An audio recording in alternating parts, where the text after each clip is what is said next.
What is going on, all you Pokemon collecting maniacs out there? This is Ryan, the PikaPikaPaPa, and here we are with our weekly view of the biggest sales that have happened on eBay over the last 7 days. And I'm going to be honest with you, this is quickly becoming one of my favorite series that we do, and there's a couple different reasons for it. First off, I get really excited when I see all of these really high prices going for these super rare, super unique Pokemon cards. It lets me know that there's still a bunch of people out there with a whole lot of money that are very, very invested in this and continue to invest in it and see a bright future in the Pokemon space. It's also really cool to me just to learn. One of the things that has been so inspiring to me as I have been doing this content is I'm starting to learn about cards and rarities and just these special sets that I had never even heard of before I started doing this. The Pokemon space is so huge and so fast, it's impossible for any Poketuber to know everything. So going through this helps me learn a lot, and in turn I get to transpose a lot of the information out to you all. So I hope learning about some of these cards and their rarity is also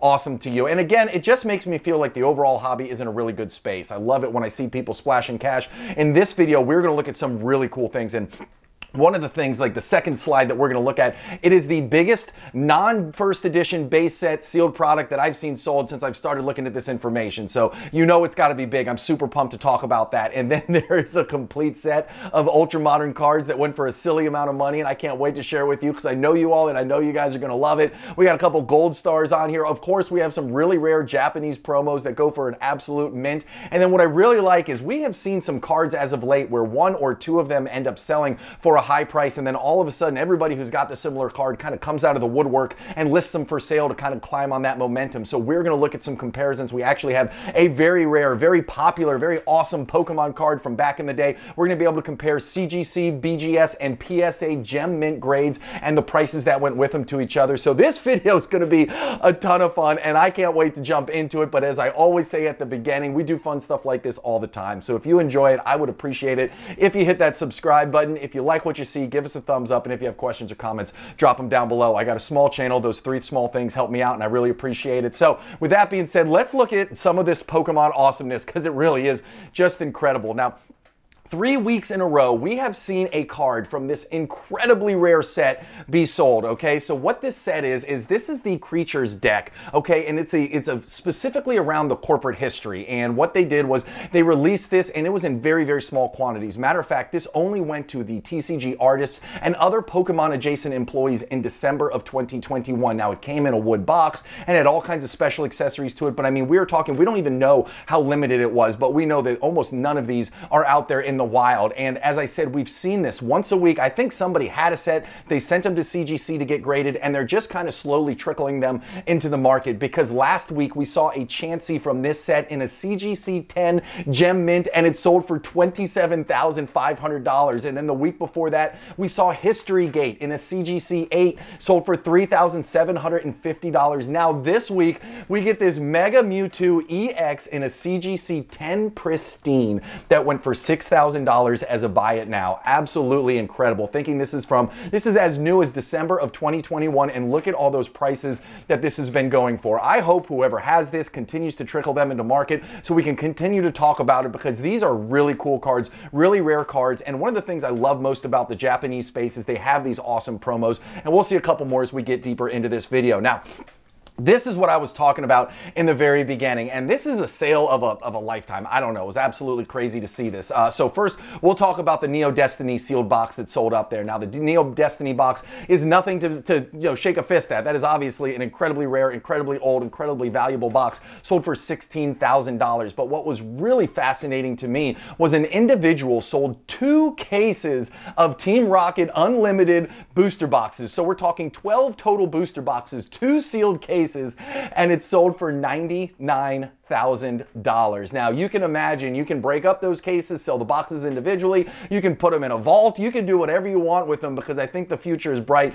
But I thought that was an incredible price, and I also thought it was an interesting time to sell. And I mean, who am I to judge when to sell a $100,000 Pokemon product? But for me, I would certainly wait until that Glory of Team Rocket set that we've been talking about for a while comes out, because once that comes out, I think the Team Rocket era as a whole is going to get this organic boost, right? We've seen that from so many other sets as of late. We saw the the Mega Evolutions get a pop when we found out in an upcoming Pokemon game DLC there's going to be Mega Evolutions. So the XY era Megas have been popping off. Like, for me, I simply would have waited until the Glory of Team Rocket comes out. But hey, listen, 100 grand, can't argue with that. That is an absolute crazy price. And I do think that the buyer actually got a really good deal on this as well. Lord knows I wish I had 100 grand to splash on something like this, but two incredible sales. So the next thing we're talking about, two more Japanese promos on here, and the Japanese 20th anniversary Pikachu card right there always commands such a high premium, and it is interesting to me. It is not what I would consider rare, but this thing always sells up in the $10,000 range. Matter of fact, this one went to auction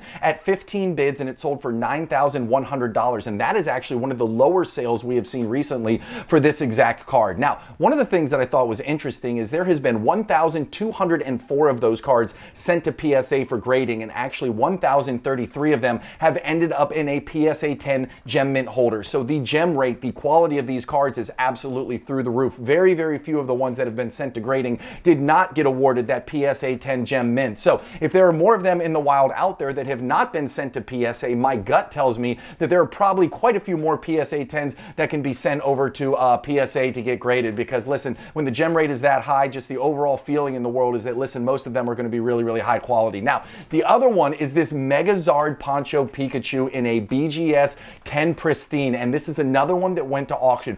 There was 55 bids and it sold for $5,350. So I had to do it. I had to compare this BGS 10 pristine to the two last PSA 10s that sold, because in my mind, a BGS 10 pristine should have a little bit of a premium to it, and guess what? It does. So the last PSA 10s of this card sold for $4,300 and $4,600. So there's a bit of a premium there, but not that much, especially when you look at the overall population. So this card in a PSA 10, there's 1,618 of them in PSA 10 holders, and there's only 47 in a BGS 10 and only 15 in that really, really elusive black label. So hey, listen, the populations are super small. The premium is there, not quite that much. Well, it was really interesting to be able to compare this BGS 10 to a PSA 10. Now, the next ones we're looking at right here are two gold stars, and I get so excited when I see. Matter of fact, I've had gold stars, I think, on every single video ever since I started doing this series. Last week, we had two Pikachus that were consecutive PSA 10s, right? The serial numbers were consecutive. They sold for, I think, $6,500 each. Well, now we have two more right here, right? We've got the one from the EX Delta species. Again, a buy it now for $5,500. And then we got the other one there from the Team Rocket returns, and it sold for $5,000. The population for both of these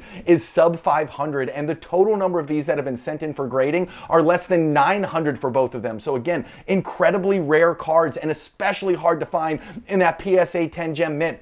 I was interested though. I thought the Pikachu would have much more of a premium to it. I mean, you're thinking about it. I mean, it only sold for $1,000 more than one and $1,500 more than the other. So the actual Pikachu premium wasn't quite what I expected, but I think that just goes to show you that it doesn't matter what's on the card. As long as you have a PSA 10 Gold Star, you're going to be in the money and feeling fine. So it was really cool to see these sales, especially after the Pikachu ones from last week. So the next ones we're looking at right here. Listen, Gyarados has been having himself a time. We saw a really cool Gyarados that sold last week. It was a PSA 10 first edition stamped base set, right? And it went for $6,000. So when I was doing my research this week, I saw this German CGC 9 from Neo Revelations first edition that sold for $7,000. So I scratched my head a little bit. Now, again, one of the things we talked about in the last video was, listen, there's English, there's Japan, and I'm telling you right now, I look at so much data, the German cards and German sealed products, they go for a premium. Germany is all about the Pokemon life. So I was still wondering, even though I know how feverish they are over in Germany about their cards, I was still a little, like, why is this card so valuable?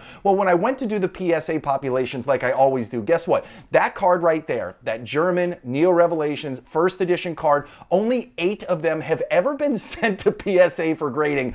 That's it. Only 8 have ever been sent. Like, that's not a population of 8 in PSA 9 and more in 10. Like, that is it, a population of 8 total. And the highest grade that has ever been assigned is a PSA 8. So then I started going, oh, okay, I get it. Like, this card just doesn't exist. That's why in a CGC 9 it sold for $7,000. And then Not to be outdone, we have the same card over in the Japanese variant right there. And again, a PSA 10. It went to auction. There was 36 bids. It sold for $5,300. And again, you look at the population of that in a PSA 10 is 121. And the total cards that have been sent to grading are 887 at PSA. Again, 887 of that card have been sent to PSA for grading, and 8 of the German over in the CGC 9. Absolutely fascinating. And this is the stuff I love to learn. And this is why I love this video series so freaking much. The next one we're looking at right here is what I alluded to earlier on, where we had seen last week. We saw 2 of these Shining Charizards from Neo Destiny, the first edition stamped ones. 2 PSA 10s sold last week, one for $12,650 and another one for $11,000, okay? And now there is a pop 260 of those in the PSA 10 holders. And lo and behold, when I go and look this week, guess what? We got a CGC 9.5 and a BGS 9.5 that sold as well, hopefully trying to ride the coattails of that and see how high can be for these other grading companies. Now, they fell in about 50% short of where a PSA 10 got you. Now, I know it's just, you know, it's a personal preference. I'm not going to say anything about the different grading companies, but these are the facts, right? We saw a BGS 10 outperform a PSA 10, but now we're seeing where a PSA 10 has outperformed the BGS 9.5 and a CGC 9.5. So the CGC sold at a buy it now for $6,500 and the BGS 9.5 sold for $5,500. Again, when you're comparing it to the exact same cards that sold in gem mint condition, but it was slabbed by PSA in the previous week, those sold for $11,000 and $12,650 respectfully. So a pretty big gap. However, if you're savvy, if you look at these cards and if you have the stones to do it and you think that these are gem mints that can cross over to PSA 10 gem mints, then guess what? You've got a whole lot of upside to you, but you also got a whole lot bigger stones than me, because I don't know if I would have it to crack these out and resend them in after spending $6,000 or $5,500 on them. Now, the next one right here, and this is the final one from this week, and this is just super cool to see. A Pokemon 151 Master Ball complete set. Now, obviously, we don't have Master Balls in the English printed 151. These are all Japanese cards, and I know there's been all this talk. Japan has just absolutely printed the heck out of 151. I don't know if the price will recover. I don't know when it will recover, but it certainly is not looking great for the near term. However, this set right here, all 151 Master Balls, right? You also had all 45 art rares. Gosh, that was hard. Special art rares, you know, all of them. You have all of the cards in here, and you get the 3 bonus promos, and it sold for $6,000, and that really did make my heart warm. I was happy to see that people are still really excited about the Master Ball side of things. I think that is something unique, and I think that even though Japan has really printed the heck out of that set, I do think the Master Balls are going to be able to do well over time. They're visually stunning. They're just such a cool addition. I am so insanely jealous we don't have them in the English space, because I primarily collect English, but I do think this was really cool, and I think it just shows that there's still going to be some upside to 151 in the Japanese side further down the road, because people will always want these Master Balls. So it made me feel good about Japanese 151, and I wanted to share it with all of you. So with that out of the way, that's the final thing we're looking at this week. Hey, I had a ton of fun pulling this information together. I hope you enjoyed watching it as much as I enjoyed reading it out to you guys. If you like this content, give us a thumbs up. Questions or comments, drop them down below, and as always, we'd love to have you as a member of this community. So hit that subscribe button if you haven't already. I thank you so much for watching. Have a great one, and I'll talk to you soon, everybody. Bye.